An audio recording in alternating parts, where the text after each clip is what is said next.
Check, check.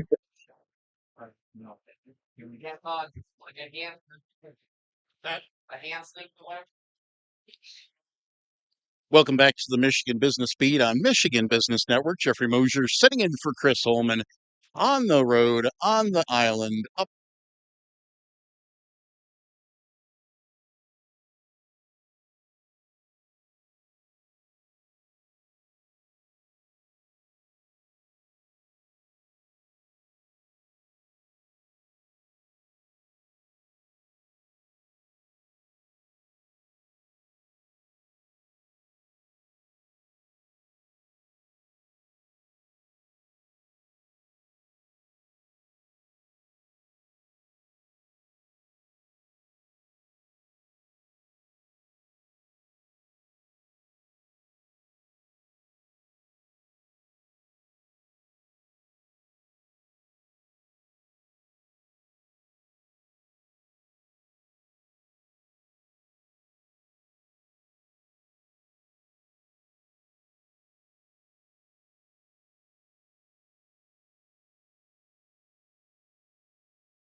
Welcome to the Grand Hotel on Mackinac Island. And why are we here? We're here for the Detroit Regional Chamber of Commerce's annual policy conference. You're watching the Michigan Business Beat on the Michigan Business Network.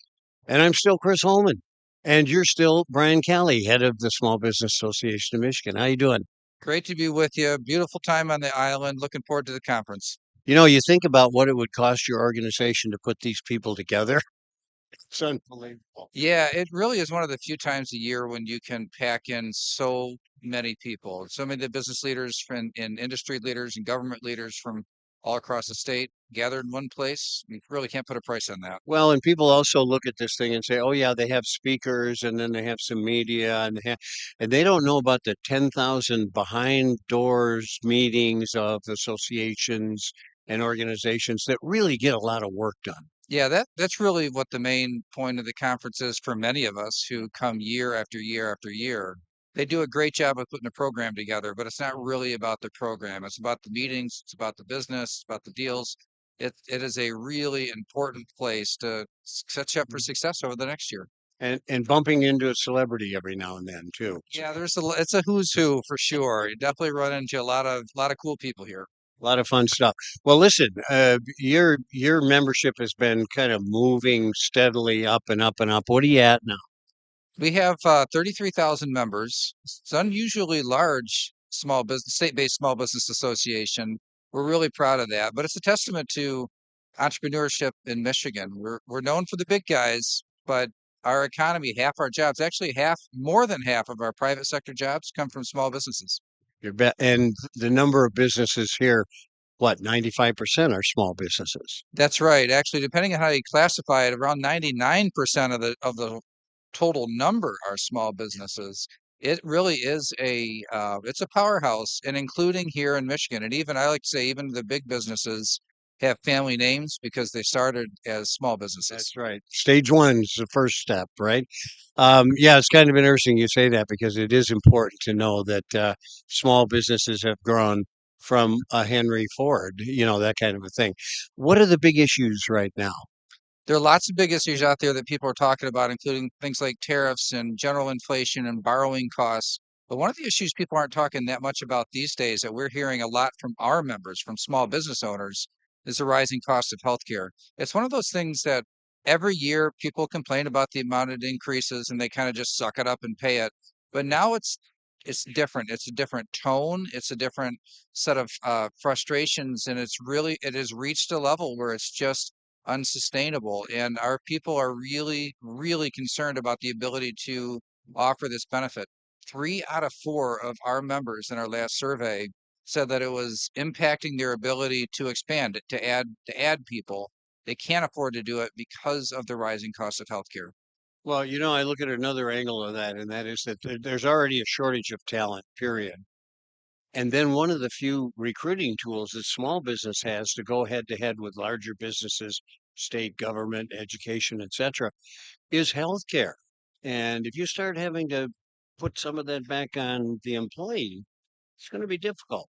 Small business owners know, and that's one of the things that showed up in the survey was that it's an absolute necessity to provide it. There's no choice here. You must provide it to be competitive in the marketplace. Good benefits, and the most important of which is a healthcare insurance policy. So that is it's a given. And so when 9 out of 10 say, yeah, Yeah. that's a really important factor, and this is a significant cost increase, what it means is that to pay that increase, it's at the expense of expansion and growth. It's interesting because it wasn't that many years ago that healthcare was probably first or second in the obstacles for small business. And then it kind of faded away. And I think you make a good point when you say it's not the hot issue, but it truly is one of the hot issues for business owners. Yeah, there's what the general public is talking about and what the news media is talking about, and then there's what small business owners are talking about. And I think that's one of the things that's kind of a story that people aren't hearing a lot about right now, but I think in the next year, you're going to see the intensity of it move up because you look at the two biggest health insurers in our state, they both had underwriting losses last year. That means that they didn't charge enough premiums to pay all the claims. And that and We that know what that means. that means that rate increases are coming in the future on top of the current rate increases. So the costs that are of the claims is really the big problem. I know it's easy to point to insurance companies, say they're the problem, but really they're the pass through. What is driving the claims are the cost of claims, the claims experience within these policies. They just are rising at such a fast pace that at the end of the day, the payers, small business owners, are the ones that are left holding the bag and trying to figure this out. You're absolutely right. Brian Kelly, it's always good to see you. Keep up the good work, my friend. Thanks for bringing that to light. We appreciate it. Great to be with you, Chris. Thanks. Brian Kelly, the head of the Small Business Association of Michigan. And I'm Chris Holman, and we're coming to you from the Grand Hotel on Mackinac Island for the Detroit Regional Chamber of Commerce's Policy Conference. You're watching the Michigan Business Beat on the Michigan Business Network.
Welcome back to the Michigan Business Beat, brought to you on the Michigan Business Network and brought to you today from the Grand Hotel at Mackinac Island.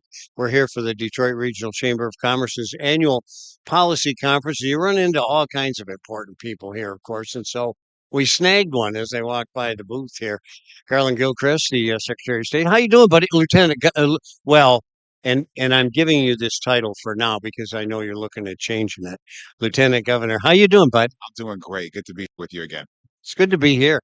We were talking about this as a venue and how much you can get done here is unbelievable. Now, you're kind of on the campaign trail, are you not? Well, I'm always ready to have conversations with people across Michigan. I've been doing that as lieutenant governor for the last 6 years, been to all 83 counties. I've met with entrepreneurs in every county of the state of Michigan to help, what's important to them, how they want to build their economic future and create jobs, and what they need from the state of Michigan to support them. And as an engineer and a two-time recovering entrepreneur myself, I know what it means to raise money for a business in Michigan and help it grow. And so I'm looking forward to, continue to have those conversations as lieutenant governor and as a candidate to be the next governor of Michigan to solve the problems and remove the barriers that stand between people and their possibility here in our state. Well, it's interesting because I was going to say most people don't know that you are an entrepreneur, and that gives you that empathy that you really need. I've always said if you don't go to bed on a Wednesday night worried about payroll on Friday, you're not a small business guy. That's right. That's right. That's right. But I mean, it also means though that we need to make sure that people have the confidence to continue to build businesses in Michigan, continue to invest in our people in Michigan, and that our folks who have ideas that they are excited about putting those ideas into the world in Michigan and know that they can raise money and hire in Michigan. So that's what I've been focused on and will continue to be focused on because I want this to be the best place to have an idea. I want this to be the place where people can stay here and succeed. And I've always said there's no bad time to start a good business. So when you do them, they work That's no right. matter what. I mean, some of the most iconic businesses in our economy today were started during economic downturns.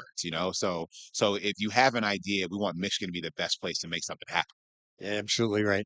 Okay, so one of the feeders to that, because one of the biggest problems for business is shortage of talent. So they come through the educational system. Give me your stance there. And I'm a former educator. Yeah, yeah. So, you know, people are our most important asset and resource. It is really critical that we make sure we are positioning people in Michigan for success in the economy today and tomorrow. So that means at the K-12 level, make sure we're supporting our education professionals who know what needs to be done. Look, my kids go to Detroit Public Schools, all three of them. And if you ask any individual teacher, they will tell you they know what it takes to make sure that this kid learns how to. So we need to make it easier for them to do the things that they know work. Those answers don't come from Lansing, they come in the classroom.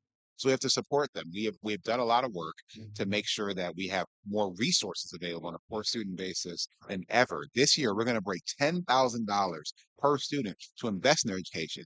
And now it's time to make sure we can prioritize more urgency, getting better outcomes so they can read better. We've done some curriculum changes that can support that, and we think we're going to see some results quickly. Well, it's unbelievable the emphasis you put on reading because that is the main tool when you think about it.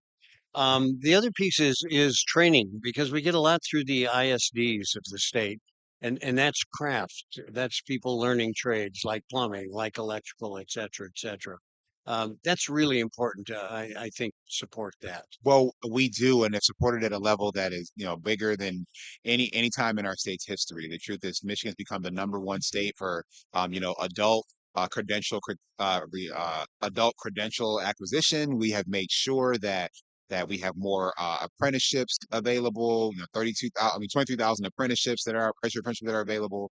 That's important, but I want to like broaden a little bit. So career and technical education means those trades, but it also means dental hygienists. It also means cybersecurity professionals.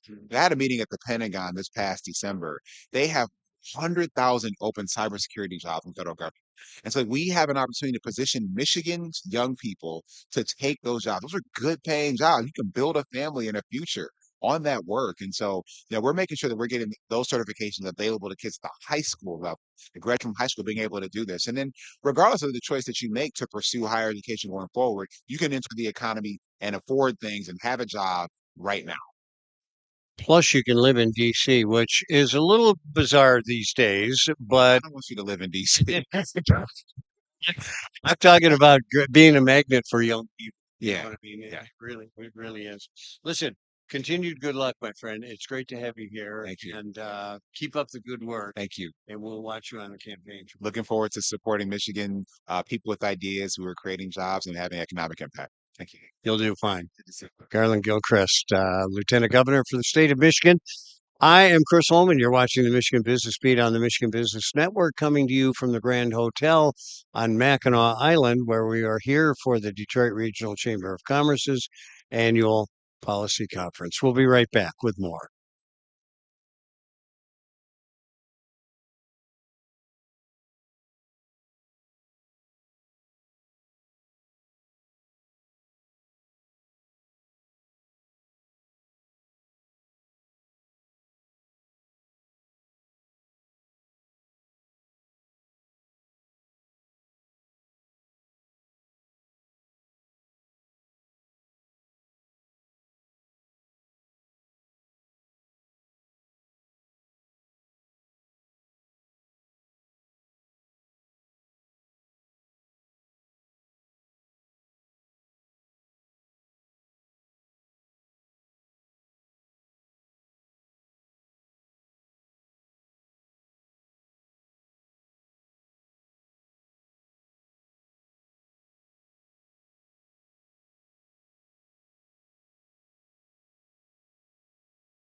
Not often, no. Welcome back to the Michigan Business Beat, brought to you on the Michigan Business Network. Chris Holman here. And we're coming to you from the Grand Hotel on Mackinac Island. We're up here for the Detroit Regional Chamber of Commerce's annual policy conference. And so we touch on all aspects, really, of life here. A lot of it is business, but in this case, it's going to be kind of end of life type situation. Patrick Miller, President and CEO of North Star Palliative Care, and also Mercy Hillary, adult supervision. Did I say that right? Yes, yes. Executive Vice President there as well. Listen, thanks so much for coming on. And I kind of want to preamble any questions with the fact that I have used your care, and it's phenomenal. And the one thing I think that stood out to me was how people can pass with dignity, and the families can understand that. Yes, yes. So tell us about your. Absolutely. So you would know us under some of the hospice brands that we have in Michigan: Arbor Hospice, Centrica Care Navigators, and Hospice of Michigan. So between the hospice work and palliative, which is it's before hospice, it's a couple years before. We care for about 2,700 patients on any given day here in Michigan. So it's a privilege. And the what we're really excited about is we're launching a national campaign focused on the end of life conversation. President Carter went through hospice, and with President Biden's recent diagnosis, we wish him absolutely the best in health. But we understand this is an important time to have conversations about what you want, about how you want that path to go as you start to realize you may have 5 years, 2 years, and eventually get to a point where hospice is appropriate. So that's an important conversation for us. Well, and I think you made a really valuable point, and that is the family knowing their place Yes. and how to do this, right? Yeah, I would say that, the hospice caregivers are great navigators, and that's just what a family needs. We were talking about this earlier. How do you know how to navigate through these end of life decisions and what your loved one wants? They are pros and experts at really walking alongside a family and the patient to really help them. That's the conversation we want to start through this campaign called Life's Big Moments. So tell everybody about the structure, because sometimes hospice is like confused with a government agency or a religious sect or something. Yes, hospice is a medical benefit. So about the majority of our patients are Medicare patients, Medicaid as well. Blue Cross Blue Shield, Aetna, Humana, insurers offer that as well. The focus is really when you're around 6 months or less to live. And it may be a child. Even today, we're caring for 33 children in Michigan. Could be someone who's over 100, anywhere in between. There's an opportunity then to step in and really customize what's needed for you, for the family, as you talked about. And what may be different, I've been a nurse, worked at Henry Ford downtown Detroit, really proud of that. The focus then really was on the disease. And with hospice, it's different. We focus on the family as the unit of care, the community, the broader ability to bring others to the bedside, if you will, and really ensure dignity, choice, and comfort through that whole journey. Well, and this is a time when you can make some really bad decisions because it's an emotional time, Yeah. that sort of thing. How do you qualify? Yeah, you have to have a physical illness and that you have approximately 6 months or less to live if the disease runs its normal course. But we have hospice patients that can be on for months or they can be on for years. So really the benefit is just to show that there is a decline towards the end of life. So that's what we're looking at. So you got to show that this is terminally moving towards terminal Yeah. situation. The best that they can. I think, coming off Memorial Day, a little, a feel there for those that have been in the armed service. For those that are vets that come home, we find that 1 out of every 4 of our patients is a vet. It's someone who served. We're really proud of that. And there's a wonderful opportunity for us to recognize and to tailor care around their service and things that they have to deal with as they come to the end of life. I hadn't really thought about. I don't want to call them constituency or customers, but the broad variety of people that you. Yes. Absolutely. It's like Patrick mentioned, we're actually really proud of this in Michigan. It's tough to think about, but it's important that we're the only state in the entire country that has a dedicated pediatric hospice program that covers the state. It's called the Joellen Nyman Anchors Program. And it's specialized care for kids, just like we have specialized care for veterans and different populations that have specific needs at end of life. And we've just become experts in this, and we're really proud of that over our 40 plus year history now. So at the end of the day, are you like a nonprofit company? We are, yes. We're one of the largest not-for-profit hospices in the country. Really proud of that. And for us, it's all about how do we give back to the community? How do we add value and how do we go alongside? So if we see someone at church, if we see someone at Kroger, we see someone at the gym, these are people that we know. These are friends and colleagues and community members. And they also know that we've been there for them and their families, similar to the story you had. So that's important for us. Excellent stuff. Well, thanks for being with us. And more importantly, thanks for the great work you do. Thank you. That's Patrick Miller and Marcy Hillary. And you are watching the Michigan Business Beat on the Michigan Business Network. And we're coming to you today from the Grand Hotel. We're up here for the Detroit Regional Chamber Policy Conference. I'm Chris Holman. We'll be back with more.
Well, sort of. Welcome back to the Michigan Business Beat, brought to you on the Michigan Business Network. Chris Holman here, coming to you from the Grand Hotel on Mackinac Island. And we are here for the Detroit Regional Chamber of Commerce's annual policy conference. And we have Ryan Hunt here, who's head of the Michigan Works Association, and a guest, Jeremy Hodges. Jeremy, what do you do? So I am I am the executive director of the Michigan Center for Adult College Success. Okay, what does that mean? A great question because it's hard to tell from the name. So What we do is we work with colleges and universities to help them change how they deliver education to better serve adult learners. Oh, okay. So the non-traditional learner, the one we want to be more educated to get back in the workforce. Exactly. We've got 2.4 million adults without a college degree in the state of Michigan. So anything we can do to help make it easier, they've got work, family responsibilities. It's hard. Education's the third priority. So how do we make it easier for them to get that credential they need to fill those better paying jobs? So this is an interesting question, and this comes right into your bailiwick too. What's kind of your customer? What's your constituent profile, so to speak? So we primarily work with the institutions, but we do a lot of research and engagement with the adult learners themselves to learn about their needs and their challenges. So we do a lot of research with the adults, focus groups, conversations, and then we take that and help bring that understanding to the administrations at colleges and universities and help them reshape how they work. Yeah. Okay, well, Ryan, I can see why you brought Jeremy. It was a good guess, right? Great guy. Yeah, he absolutely is. Okay, what are the challenges in your world? Biggest challenges right now that we're facing. So, as you know, Chris, being a board member of the Michigan Works Association, you hear all the time about the dual customer that we serve, both the job seeker and the employer. Simply put, we have over 175,000 job openings across the state with not enough bodies to fill them. So, that's a challenge on the talent front. We're also faced with the challenges of barriers to employment for individuals that are looking for jobs. They're wanting to get back into the workforce, but they're presented with significant and fairly complex barriers to employment, things that the three of us might oftentimes take for granted, things like a reliable car for transportation or childcare or food access. And so, how can the Michigan Works system work collaboratively with state partners and community partners to help solve for some of those barriers and get people into a position where they can have a pathway to a sustainable career? It's interesting because we've talked a little bit about DC today. I don't know how that came up, but there has to be some challenges there. Funding right now is haywire. Yeah, certainly. What we're seeing right now, based on the way that the workforce innovation and formula dollars flow to the state of Michigan and to other states around the country, we're expected to take about a 10% cut to those dollars starting on July 1 of this year. And that's just in the state of Michigan. So some of the Michigan Works agencies, so there's 16 local agencies around the state, some of them are taking larger cuts than that. So while one might be taking a 5% cut, others are taking up to a 30, maybe even a 35% cut in those WIOA dollars. And the four areas that are taking the most significant cuts in those dollars, starting out of northern Michigan, and they need those resources now more that their businesses and their job seekers are facing. Well, and if you have a high unemployment rate, it's in that Antrim area. Correct. And so what we're hoping to do is continue conversations with lawmakers in Lansing, but also in Washington, D.C. I know there's conversations right now that are taking place around how can they consolidate some of the workforce programming at the federal level. We think into the local workforce system to stand up apprenticeships, stand up more skilled trades jobs, and make sure that we can meet the reality that we're seeing on the ground today. And maybe you can help me put some sense to the fact that we have a shortage of workers and yet we're exporting many. Yes, yeah, that's another significant challenge that again will take, I think, the collaborative nature of the three of us and many across the state of Michigan and across the country for us to try and address how can we help retain the talent in Michigan that we have. We have lots of potential, lots of young people that we want to keep here in Michigan. Make sure that we're reducing that brain drain over the years, and that way we can create more jobs, create more companies as well, in the entrepreneurial results, both for the adult learners, for the youth, for job seekers and for companies in all 83 counties of Michigan. You're absolutely right. And I might put in a little plug for immigration reform, but I don't want to dwell on funding for you. Are you affected? From the federal level, our funding directly, no. However, it has a huge impact on a lot of our partners. Obviously, Michigan Works are impacted, and we work with them because they're the ones on the front line working with those adults that are looking for those credentials. A lot of our institutions are impacted, so a lot of our partners are.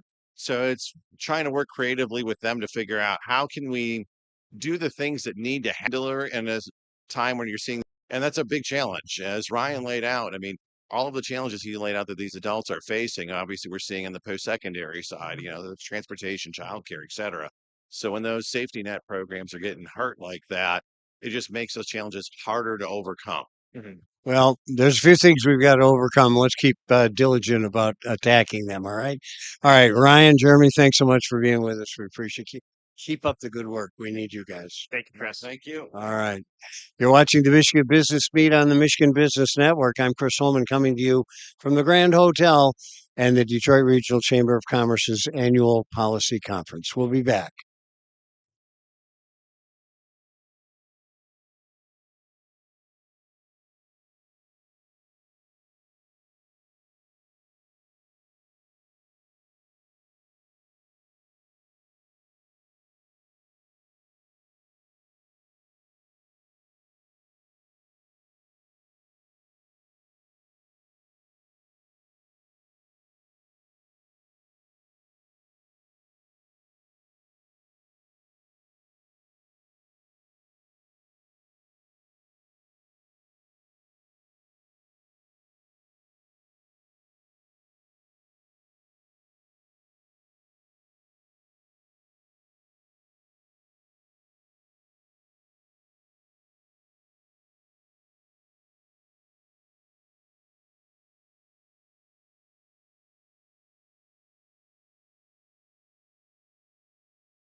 Welcome back to the Michigan Business Beat, brought to you on the Michigan Business Network. Chris Holman here. And we are out at the Detroit Regional Chamber of Commerce's annual policy conference on Mackinac Island, Grand Hotel, and a grand guy stopped by. Hey, Dr. Stephen Rapondolo, head of Mish Bio. How you doing, Steve? It's great. The weather's what's not to enjoy? Okay, so this is the first time I've climbed that hill, not in the rain. So let's not get over it. Happens. So let's reacquaint everybody with Mishbio. SPIO, Statewide Life Sciences Association, meaning everything pharmaceuticals, medical devices, diagnostics, renewable chemicals and fuels. It's a big, big, big industry here in Michigan. It is, absolutely. How long's your association been around now? Over 30 years, and we've been around since 1993. Wow. Unbelievable. And you're still headquartered in Ann Arbor, I We are. presume? Yeah. Okay. We are. All right, let's talk about the issues in your sector. What's going on? Oh Lord, where do we start? Yeah, okay. We only got, Yeah, 6 minutes. but we want to focus on just Michigan. Just me. Okay. Well, I think the bottom line is we've seen good growth in specific sectors. In other words, our pharmaceutical, manufacturing sector has grown. Our medical device manufacturing sector has grown. But overall, our ranking as a statewide bioindustry relative to other states keeps dropping. Oh, no kidding. Yes, it is. It is very concerning and frustrating in trying to get some tangible solutions to What reverse. sectors are falling? Well, they're not. Oh, The thing is, others are growing faster Yeah. because others have been putting resources and dollars behind the life sciences industry, and Michigan isn't. okay. For many years we were falling behind in R&D, period, even in the auto industry. But that was not true in the life sciences. We've been fairly stable as an industry overall, let alone in the R&D sector. That's always been there, minus the little glitch that we had back in the late 2000s when there was some consolidation. Uh-huh. But we've recovered. So we did invest for a number of years, but Oh, yeah. not I so mean, much. Michigan's had a long, long legacy in R&D in our industry. All right. So you're in Ann Arbor. You got to get involved in tech transfer in some capacities. Well, actually, at its roots, Mish Bio was founded by what is today's tech transfer offices. Oh, no kidding. Yeah. Michigan State, and Wayne State have, for all these years, been part of our board of directors. We're going to have to figure out about Michigan Tech now that they're an R1. Yeah, that's right. But we would love to have them. Coincidentally, our offices are actually right next door to their research institute in Ann Arbor. Oh, no Oh, kidding. yeah, yeah. Awesome. Yeah. Awesome. Good. So what's next? I mean, what are you looking at to do now? Well, we got the R&D tax credit reestablished, so that Oh. was a prime, high priority for us. Now we want to see more visibility and focus on workforce development and talent resources to our industry. That's really the priority. Steve, do you get involved at all at the international Yeah, aspect? I was just in DC with the MEDC and the That is a governor. different country. Yeah, with the governor and the MEDC as part of the Select USA Investment Summit. It's the largest foreign direct investment gathering where all the countries come to who want to See what seek they want to put expansion. some And money into. yeah, Gotcha. so Okay. I was there in support of Michigan. Yeah. Mhm. Unbelievable. Well, I was just by way of that, I was just thinking about our status in the international community and is that affecting anything? I know. Hugely. Yeah, I know And in as China it's and as affecting. you can imagine, and it's not going well. Yeah, yeah, I mean, everybody understands the opportunities are still here, yeah. but everything is so uncertain because nobody knows how it's all gonna. Well, and a lot of those countries too they're not democracies necessarily, and so they're kind of told, don't have good relations there for a while. And I've run into that in China. Yeah, for sure. Same type of thing. All right, good. So what about membership? Do you look continually for new members or Of course. But it's kind of dicey times. I mean, I've got sister organizations across the country who are because of all the economic uncertainty, yeah. and it's hitting their bottom line. So we just kind of, look over our shoulders, like, okay. Yeah. So yeah, it is a worry. Excellent. Well, Steve, it's always good to have you on. It's great to hear Thanks for about the having good me. work. Yeah, and it's a really important industry. So continued success with that. All right. Well, thank you. All right. Dr. Steve Rapundolo from Mish Bio, and we are coming to you from the Grand Hotel, and we're here for the Detroit Regional Policy Conference. I'm Chris Holman on the Michigan Business Network.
On.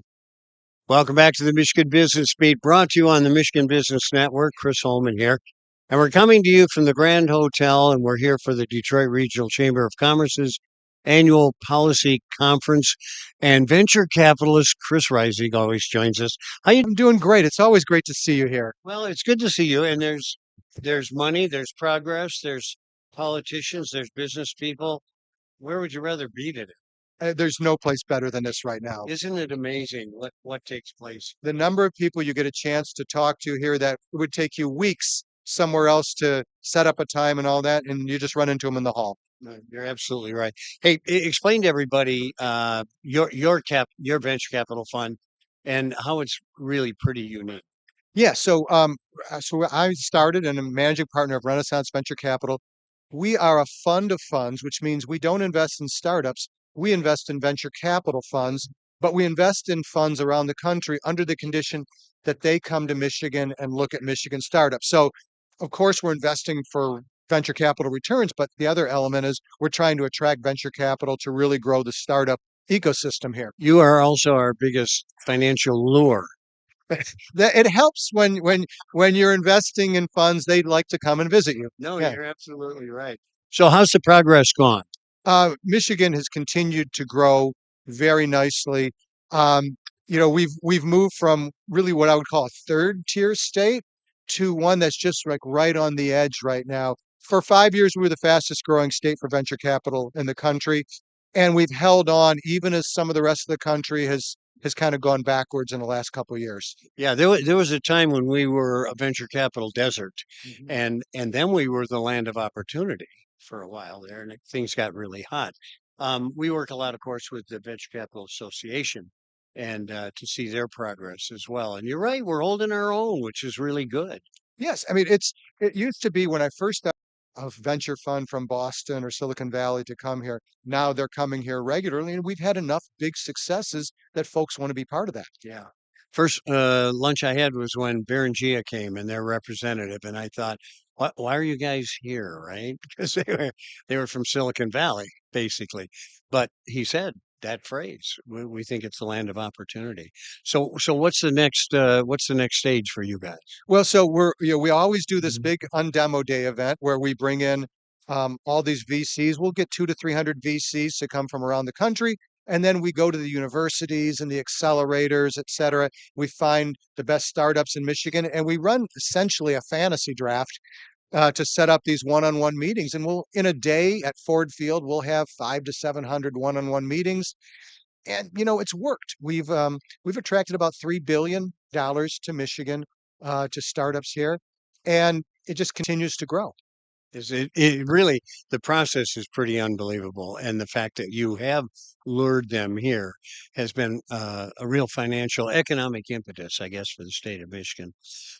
You're used to out soliciting funds, so you have more to spread? Every few years we do it. Right now we're fortunate. We've got the money we need for right now to be investing. So I'm glad to not be out fundraising because it's a tough time. Yeah. I'm here at Mackinac with the norm slaters know there's some proposals out there that could really chip community, including some pretty big cutbacks in state support of entrepreneurship, like down to zero. Yeah. And so I'm here to make sure that we're giving the message, while it doesn't affect me directly, wow, it's going to affect all of us if the universities get that.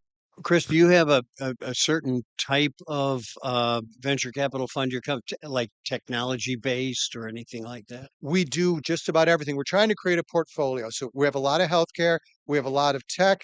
Increasingly, of course, AI is playing a big role in everything, and it's changing the whole landscape. But we're trying to create a portfolio so that if you're in a period where healthcare is down, well, hopefully your tech is up.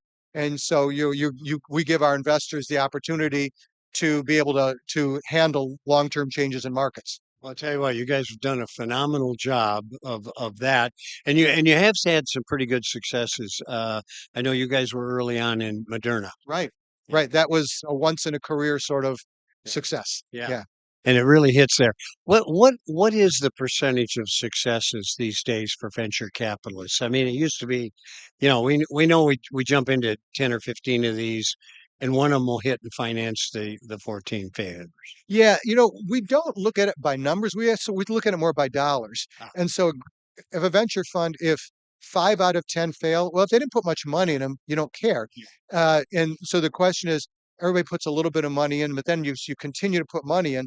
Hopefully, you're continuing to put money in the winners. So I would say from a dollar standpoint, if a fund has 25% that of dollars go into losses, that's not bad. Yeah. But it's still true that a couple winners make everything work out. Wow, you do a great job. Thanks for spending some time with me. Great seeing you again, Chris, and good luck with your other interviews. Thank you. Chris Reisig, CEO of Renaissance Venture Capital. And you are in the Grand Hotel right now because we are here for the Detroit Regional Chamber of Commerce's annual policy conference. I'm Chris Holman. We'll be right back on the Michigan Business Beat.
Yes.